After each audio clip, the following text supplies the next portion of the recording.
Salut tout le monde et bienvenue dans cette revue de presse. On démarre avec le régal de la veille, le nouveau carton du PSG qui a écrasé le Real Madrid. Victoire 4-0 grâce à un doublé de Fabian Ruiz et des buts d'Ousmane Dembélé et Gonzalo Ramos. Les conquistadors ont changé de camp. Les Parisiens ont montré à tout le monde qui était la meilleure équipe d'Europe. Ils auront l'occasion de montrer dimanche contre Chelsea que le PSG est aussi la meilleure équipe du monde. La presse française jubile après cette nouvelle démonstration parisienne d'un PSG galactique. 4-0 contre le Real de Kylian Mbappé, Vinicius Junior ou encore Jude Bellingham. C'est une performance majuscule qui marquera cette saison historique pour Paris. Et il n'y a pas qu'en France qu'on jubile, c'est le cas aussi en Catalogne où le journal Sport parle d'une humiliation mondiale pour le rival madrilène. Pour Ousmane Dembélé, de retour dans le 11 titulaire hier soir, difficile de passer à côté du ballon d'or désormais. L'international français a joué 1 heure, il a marqué un but et délivré une passe décisive. C'est lui aussi qui est décisif sur le premier but de Fabian Ruiz. Bref, Dembouz a fait ce que tout le monde attend de lui désormais, à savoir être décisif à chaque match. Pour Luis Enrique aussi, Ousmane Dembélé est le meilleur joueur de la saison. Il ne manque que le ballon d'or pour couronner une saison déjà historique pour l'ancien joueur du Barça. En revanche, pour Kylian Mbappé, c'était des retrouvailles très compliquées avec son ancienne équipe. Rideau, repos pour le numéro 9 du Real Madrid qui n'a jamais pesé sur la défense du PSG. Il faut dire qu'il n'a pas été très aidé par ses partenaires d'attaque, autant voire moins inspiré que lui hier soir.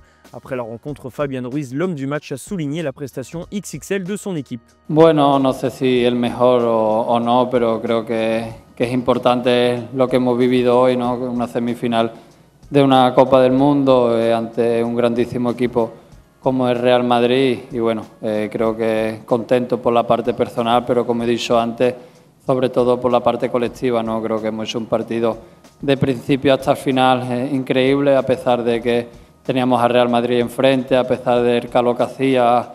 La verdad que a estas alturas de la temporada pues cuesta un poco más, pero creo que hay que estar contento con el partido y con la actuación que hemos hecho hoy. On va faire un tour en Espagne où la pilule ne passe vraiment pas ce jeudi. Une claque pour apprendre, titre le journal AS pour décrypter l'humiliation infligée par le PSG au Real Madrid. Pire, on parle même d'un suicide collectif.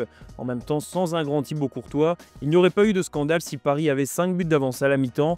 Marca est plus soft, un Real très tendre et des adieux très durs. Le journal madrilène cherche les problèmes de ce nouveau Real version Xabi Alonso et il n'a pas de mal à les trouver vu le nombre d'erreurs. Sans signature, ce Real est le même puisque sans Trent Alexander-Arnold et Dean Huijsen, Xabi Alonso a dû aligner une défense déjà là la saison dernière. Raúl Asensio et Antonio Rudiger ont totalement coulé. La preuve avec leurs 2 erreurs personnelles sur les 2 premiers buts du PSG. En Espagne, on souligne aussi la pauvreté offensive avec en tête de liste Kylian Mbappé et Vinicius Junior.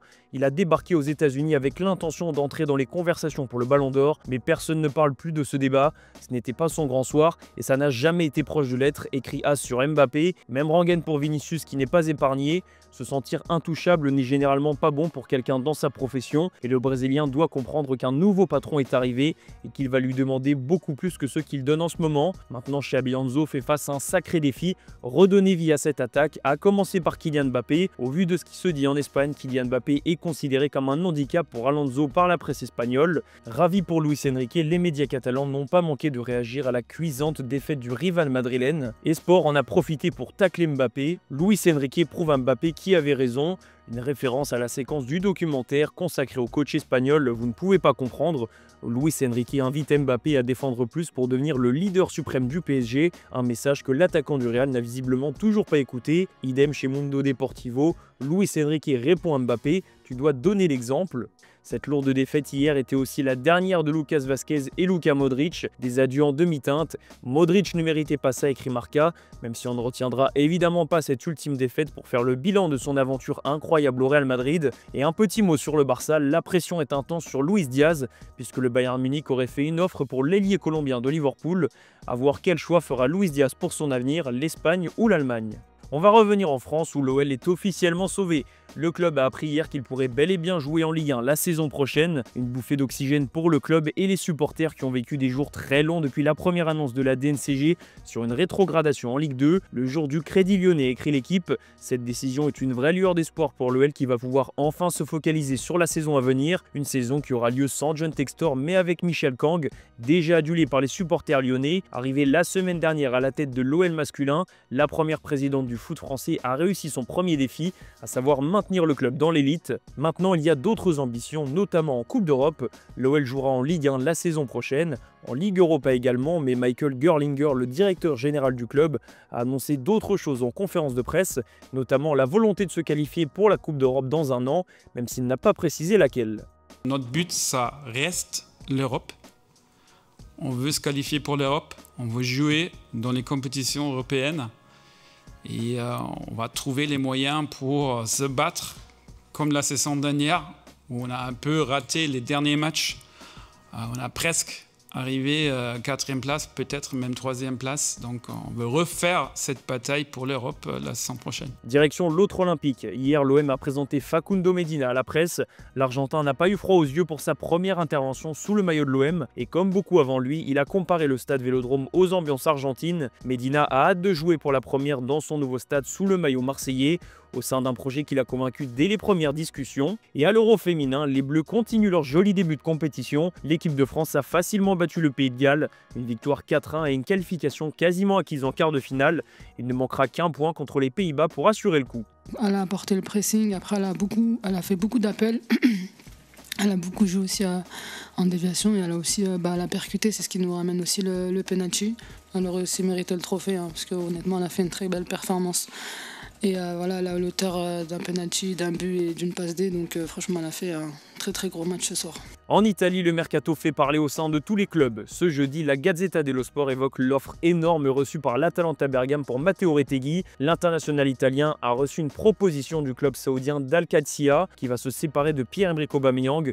D'ailleurs, le Gabonais pourrait revenir à l'OM comme on vous l'a annoncé hier sur notre site. Et vu les chiffres du salaire, Retegui a déjà dit oui. Il ne manque qu'un accord entre les deux clubs. Pendant ce temps, l'Inter Milan passe aux choses sérieuses. Hakan Çalhanoğlu est parti pour rester puisque les négociations avec les clubs turcs n'ont pas abouti, notamment Galatasaray. Il pourrait donc être rejoint par un certain Marco Asensio. Le joueur qui appartient toujours au PSG intéresse l'Inter Milan. Et un mot également sur Victor Osimhen. Après une saison en prêt du côté de Galatasaray, l'attaquant nigérian pourrait bien s'y inscrire sur la durée. Le club turc veut se l'offrir pour un montant de 75 millions d'euros. Naples attend des garanties financières, mais toutes les conditions semblent réunies pour que le dossier se finalise. On va finir cette revue de presse au Portugal. La une de Record est consacrée à João Félix qui est l'objectif du Benfica Lisbonne. Le club portugais veut rapatrier l'enfant du club. Il faudra se mettre d'accord avec Chelsea sur le montant, mais les deux parties avancent dans le bon sens. João Félix est même considéré comme la priorité. Bruno Lage, l'entraîneur de Benfica, le veut. Il n'y a plus qu'à négocier avec les Blues pour boucler ce transfert. En revanche, ça s'annonce beaucoup plus compliqué pour Victor Gyökeres.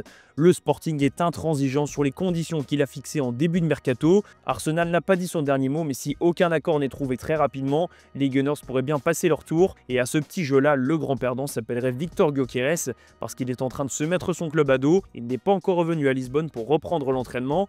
Donc la suite de ce dossier s'annonce mouvementée. Voilà, c'est la fin de cette revue de presse les amis. Merci de l'avoir suivi et on se donne rendez-vous dans l'après-midi pour le JT Foot Mercato.